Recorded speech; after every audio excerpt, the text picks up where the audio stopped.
Nåde de færgen. Skrevet af Johannes V. Jensen. På landevejen mellem Middelfart og Odense ræsede en motorcykel. En maskine med stor boring og fri personudblæsning. Et langt i alle regnbuens farver anløbet kobberrør liggende bagud i stedet for lydpålæg. Det gav et dybt drøn, som et bombeslag for hver eksplosion, når motoren gik småt. Men når maskinen kom op på hastigheder over 60 km, smeltede eksplosionerne, og tonen fra røret, hvor metallet kom i svingninger, sammen til en høj, brølende node. En lyd, som hensætter andre vejfarende i hovedrystende indignation, men som motorcyklisten elsker som sin egen livsnerve. Som bekendt er der stor forskel på at være offer for øredøvende støj, og så selv at fremkalde den. Maskinen var oppe i højt register hele tiden, for vejen fra Middelfart til Odense er bred, lige og banet, og man skulle nå færgen.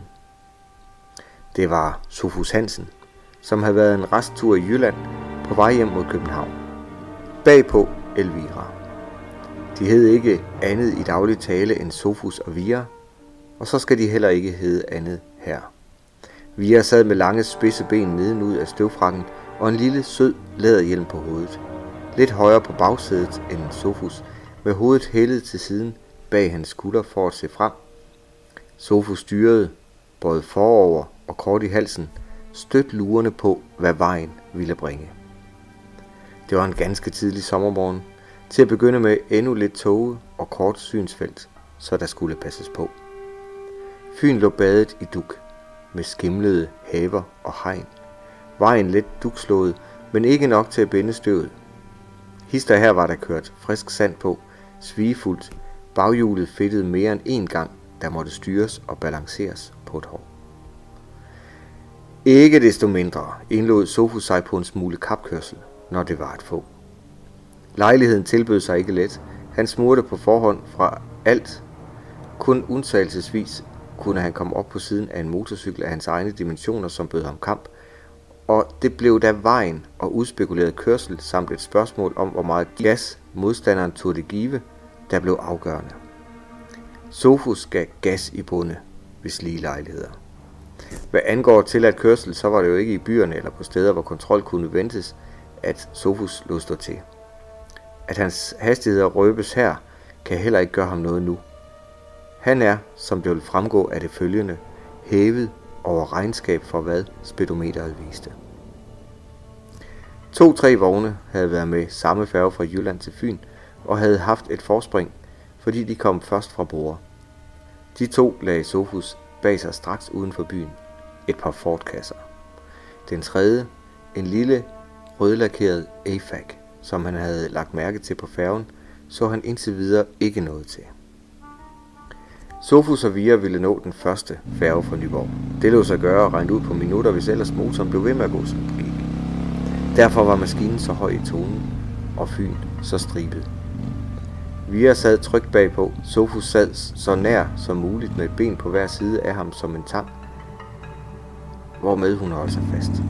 De små kritiske situationer, som Sophus klarede undervejs, var hun fuldkommen lykkelig uvidende om. Et bondekøretøj, som uden at række hånden ud pludselig og uventet svingede ind på en sidevej til venstre, ligesom Sophus lavede sig til at passere ham. En forbrydelse, et oplagt mord af idioten. Men Sophus havde altid en mistro på forhåndet til et hvert hestekøretøj og skrabede udenom med en rask manøvre. En beslutning, som beroede på en ren genial gætning. Om at sætte farten ned var det ikke tale om i det afgørende øjeblik. Kuskens og hans øjne mødtes et sekund, og Sophus rystede langsomt på hovedet af ham. Medliden, et udtryk for sorg over mandens åndsevner og moral. Men bagefter gik hjertet hårdt, og Sophus følte en forbigående svaghed, som fik luft i et suk. Der havde ikke været meget, der skilte ham fra at dundre med 10 miles fart ind i bredsiden af den elendige møgvogn. Vira anede ingenting. Albani kirketårn synede allerede et par mil fra Odense for enden af den snorlige vej. Sophus gik i lange buer udenom det ene automobil efter det andet, et hvilepunkt bag ved dem, til han bøjede sig frem og overset vejen. Om den var klar for modgående vogne, og om der var plads, så spjældede åbent og frem i en bue foran. og det var ikke længe automobilet havde hans støv i øjnene. Kort før Odense indhentede han den lille røde AFAC. Det måtte man sige. Han kørte skarpt. Sofus lagde sig op bag ved ham og læste på speedometeret. Ja, han gik, uden at det synede på ham bagfra, sine 70 kilometer. Sofus passerede ham kort før Odense og gav i forbifarten føreren et blik. Det var en mand, formummet i store automobilbriller. Han smilte umærkeligt, i det parret på motorcyklen susede forbi. Gennem Odense kørte Sofus skinhelligt. Med vældige åbne drøn af udblæsningen i gaderne, de få lovbefalede kilometer i timen man må. Han får vildt, som man altid gør det i indviklede provinsbyer, og svor, da han kom ud på fri vej igen, lå AFAC-vognen på ny foran. Sofus så på uret, et kvarter opsparet. AFAC-manden skulle åbenbart også til Nyborg. Al grund til at snakke med ham. Men Sofus var i tvivl om sin benzinbeholdning og svingede ind ved den første tank han så. Et rødt postament, ligesom mand i harnisk ved en smedje. Mens benzinen blev fyldt på, veksledes nogle ord med betjeningen, en ung landlig mekaniker, og vi hørte de to oliesmurte drøfte mærker, indvidede kølige bemærkninger. Den maskine Sofus kørte om dens fortrin kunne der jo ikke være nogen tvivl, men ellers var der jo den lille encylindrede KGV, som gjorde sig bemærket på motorbanen. Så med et nik kørte Sofus. AFAC'en indhentede han lige så længe efter, som det havde taget at fylde benzin. Men det var hård kørsel, for han skulle køre hurtigere end den, til han nåede den. Han tudede. Føreren foran vendte sig om. Et par mørke, store øjnehuler. Han var advaret. Så gav Sofus gas og pressede sig op på siden af ham. Vejen var fri, bred nok og banet. Han gav mere gas og følte nu, at maskinen gik det, den kunne tåle på landvejen.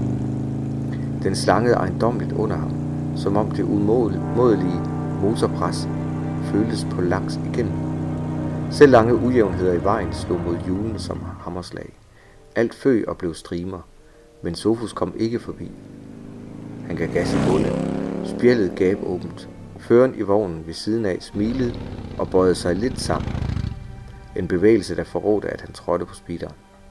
Langsomt arbejdede vognen sig forrest med motorcyklen på siden, og AFAC-manden var fræk nok til at smile til Vira på bagsædet. Sofus mente endda, at han skulle have taget ham, men forud var et sving, og risikere vejkanten i denne fart turde han ikke. Han lod vognen gå frem og lagde sig bagved den, samlede kræfter, ligesom byggede farten ind i sig og gjorde den gammel. For den havde varet længe nu. Han så på speedometeret. Viseren vibrerede mellem 80 og 90, og de gik endda meget under den fart, de havde holdt side om side.